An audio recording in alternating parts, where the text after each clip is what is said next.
थेट दिल्लीला जाऊया, तिथे हवाई उड्डाण राज्यमंत्री मुरलीधर मोहोळ बोलतात। माझ्यासारख्याला त्याची चांगली माहिती आहे आणि मला खूप काही अभ्यास करायचा आहे, शिकायचा आणि त्याच्यातून मला देशातल्या शेतकऱ्यांसाठी, देशातल्या सर्वसामान्य माणसासाठी सहकाराच्या माध्यमातून एक समृद्ध जीवन, समृद्धीकडे समाज नेण्यासाठी मला असं वाटतं खूप काम करण्याची संधी आहे।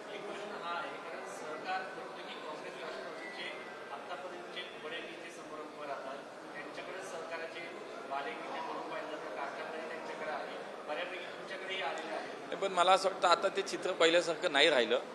आज बऱ्यापैकी आपण पाहत असाल जिल्हा बँक असतील, सहकारी साखर कारखाने असतील, गाव पातळीवरच्या सोसायट्या असतील, मला असं वाटतं इथपर्यंत सुद्धा आज भारतीय जनता पार्टी आणि आमचे नेते, महायुतीतले नेते, आज आमचे अजितदादा असतील, देवेंद्रजी असतील, शिंदेसाहेब असतील, यांच्या नेतृत्वामध्ये काम करणारे अनेक नेते आणि आज कार्यकर्ते सहकारामध्ये खूप चांगलं काम करत आहेत। त्यामुळे आता हे पहिल्यासारखं चित्र नाही राहिलं।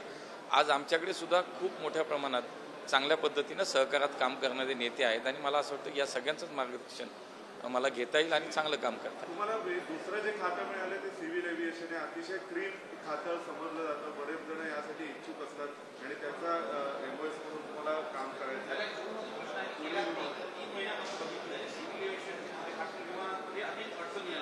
अनेक ठिकाणी घटना घडलेल्या आहेत, लवकर आढळलं विमानतळावरती बसून जेवलेली आहे, अनेक तक्रारी कशा दूर करणार, काय तुमची कल्पना आहे? मला असं वाटतं की आता एखादं काम हातामध्ये घेतलंय, काम करायला मिळाले तर सुरुवातीला तेच केलं जाणार की त्याच्यामध्ये नेमक्या या मध्ये काम करताना काय नेमक्या अडचणी आहेत, काय सुविधा करण्यासारख्या आहेत, काय या देशाच्या भविष्यामध्ये पुढच्या काळामध्ये नागरी उड्डाण म्हणून या खात्यामधनं काय करण्यासारखं, या सगळ्यावरती काम करायचं आहे। मला असं वाटतं की आज जस्ट आत्ता मला ती जबाबदारी मिळते आहे, अजून त्याच्यावरती आपल्याला काम करायचं आहे। मी याच्यानंतर पुढच्या काही काळामध्ये निश्चितपणे आपण याच्यावरती बोलू शकतो।